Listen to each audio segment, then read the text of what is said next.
Welcome back to this channel for practice problems for actuarial exams. My name is Krzysztof Ostaszewski. You can find information about me at smarturl.it/Jedi. My advice on how to pass actuarial exams is at smarturl.it/pass. I direct the actuarial program at Illinois State University. You can find information about it at smarturl.it/actuary. If you'd like to make a tax-deductible donation to support our students, please go to smarturl.it/help ISU Actuary. Here's the problem for today.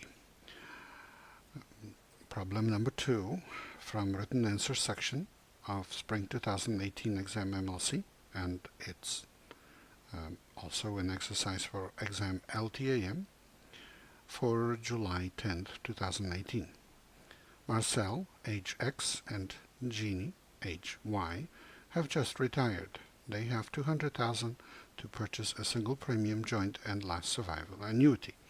You are given pricing uses the equivalence principle. 2. The future lifetimes are independent. 3. Delta, the force of interest, is 0.06. 4. A bar X is 0.23, A bar Y is 0.19, A bar XY is 0.35. 5. 2A bar X is 0.13, 2A bar Y is 0.10, 2A bar XY is 0.21. Part A. Show that the $200,000 single premium would buy a continuous whole life last survivor annuity with an annual payment rate of $12,900 to the nearest 100. You should calculate your answer to the nearest one. Part B. Calculate the standard deviation of the present value of the payments for this last survivor annuity. For the later parts, instead of the level last survivor annuity, the couple decides to use the $200,000 to buy a special annuity that pays X per year continuously if both Marcel and Jeannie are alive, and pays 0.75x per year continuously if only one of them is alive. Part C. Calculate X. Part D. Show that the covariance between v to the txy and v to the txy with a bar above it is equal to a bar x minus a bar xy multiplied by a bar y minus a bar xy. Hence, show that the covariance between a bar angle txy and a bar angle txy bar is a bar x minus a bar xy multiplied by a bar y minus a bar xy. And for part 3 of part D, I calculate the standard deviation of the present value of the annuity payments for this special survivorship annuity. So here's the solution for part A. Let's write B bar for the annual amount of life annuity benefit that we are working to find. So using the equivalence principle, we would have $200,000. The premium paid for it would be equal to P bar times A bar XY with a bar above it, because we paying for an annuity that is paid continuously until the second death. So then B bar has to be equal to 200,000 divided by A bar XY with a bar above it. And we use the David-Ricardo formula to write little a bar XY with a bar above it as 1 minus big A bar with XY bar over delta.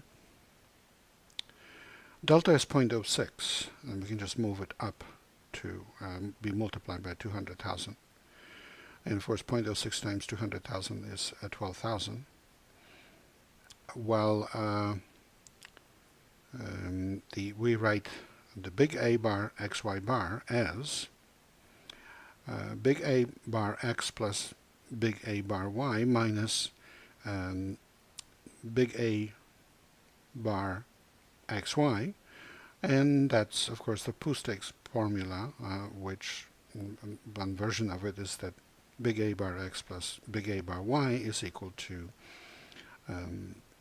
A bar XY plus A bar xy with a bar above it. Because, of course, if you throw two sticks on one side of the bridge, and one of them is short and the other one is long, you go to the other side of the bridge, and if the short stick comes out first, then of course the long stick comes out second.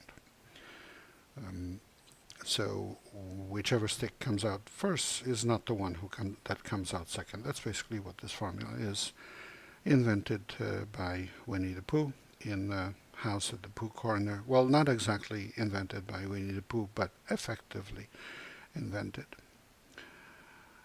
Although Winnie didn't notice that invention, because Winnie noticed that the long stick came out first, and that's what he wanted, so he won, and then a short one came out second, and that's also what he wanted, so he won twice.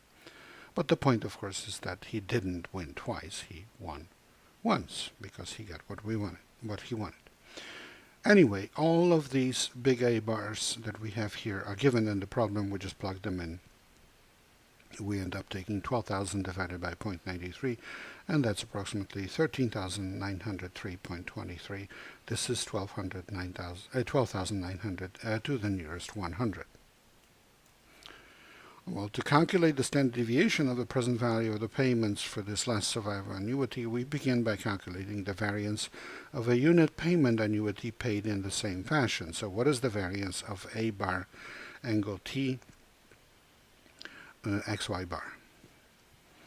So from what we know about the variance of life annuity, we know that this is equal to the variance of the corresponding life insurance divided by delta squared.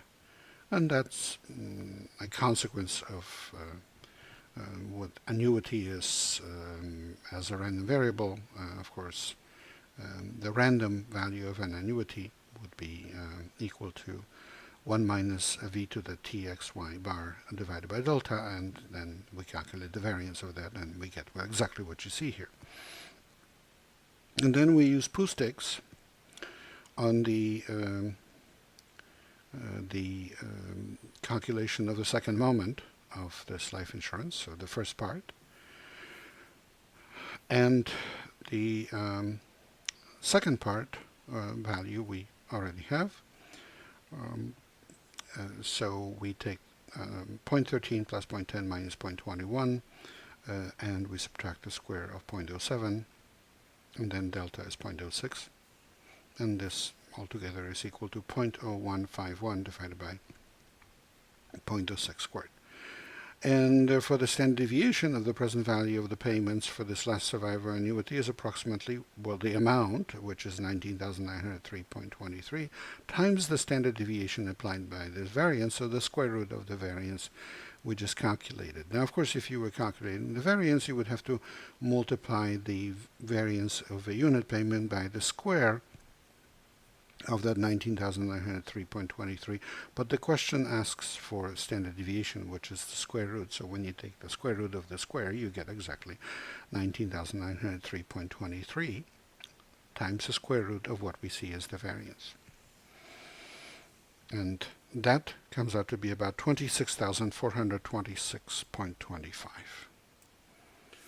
For part C, we again use the equivalence principle to set the equation that 200,000 has to be equal to the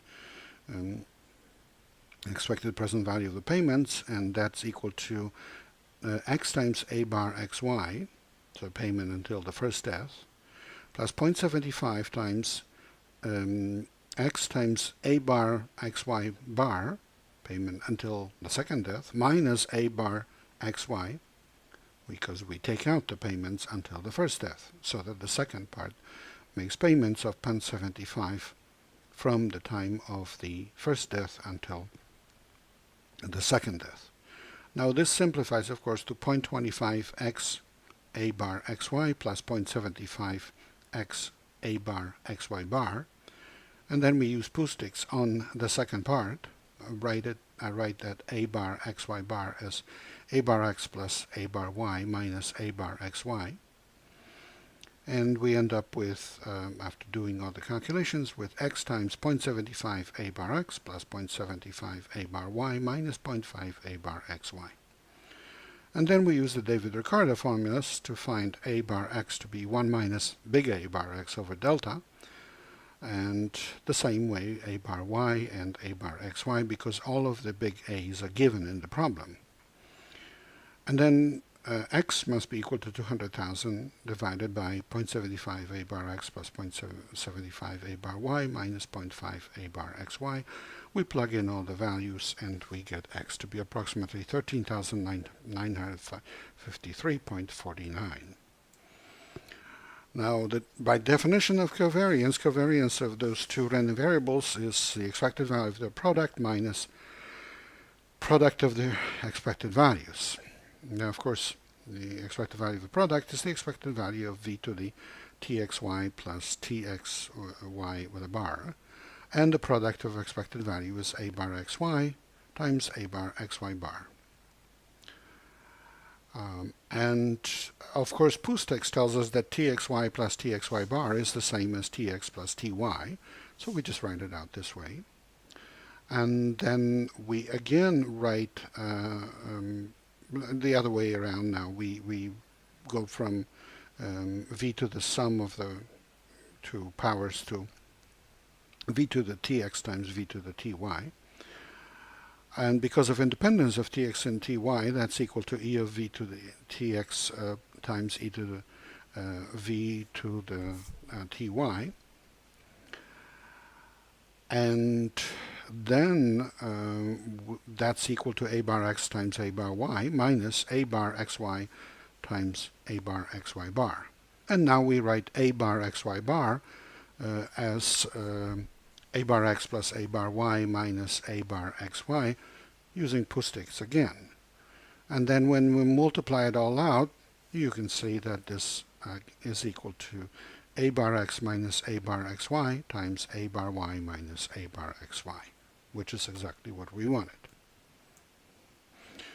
So to get the covariance of a bar angle txy and a bar angle txy bar, we write the formulas for the annuities. So covariance of 1 minus v to the txy over delta and 1 minus v to the txy bar over delta. And of course the coefficient 1 over delta can be taken out, put in front for both of the variables, so that becomes 1 over delta squared. And the constant does not affect variance or covariance, so all we really have is, we would have it with a minus sign, but one minus and the other one and the other minus cancel out, so this really becomes 1 over delta squared times covariance of v to the txy, v to the txy bar. And of course we just calculated that, so we plug in the result. And then we can write this as the expression that we have here can be rewritten, and it's exactly equal to 1 minus a bar x over delta minus 1 minus a bar xy over delta. Now, of course, if you look at the right-hand side here, that 1 over delta and both expressions cancel out, and that's how these things become equal to what's on the left-hand side. And yes, there are minus signs, but there is a minus sign in the first expression and in the second, so it would cancel out. So it's just an algebraic rewriting of it, and it's exactly equal to that. But the reason why we rewrite it this way is because we want things expressed in terms of annuities, and those expressions are equal to a bar x minus a bar xy times a bar y minus a bar xy. For part 3 of part D, for the special survivorship annuity, the random present value of the annuity payments is x times 0.25 a bar angle txy plus 0.75 a bar angle txy with a bar above xy. Therefore, the variance is equal to, well, x squared times 0.25 variance of a bar angle txy, and that's equal to 2 a bar xy minus 2 a bar xy squared over delta squared, plus 0.75 times variance of a bar angle txy bar. We calculated that as 0.0151 over 0.06 squared in part B, plus 2 times 0.25 times 0.75 times covariance of those two random variables, which we calculated in part D2 as a bar x minus a bar y xy times a bar y minus a bar xy. So we substitute numerical values and we get those three terms to be the first one about 1.51909.722, the second one about 2.359375, and the third one actually exactly 2. And then the variance of the total is the square of the amount of the payment times the sum of the three expressions we just calculated. And that comes out to be about 1,144,537,588, and the square root of that is the standard deviation. That's approximately 33,831.02. Please remember this is copyrighted material. The problem itself belongs to the Society of Actuaries. The solution is mine. Good luck in your studies and good luck on the test.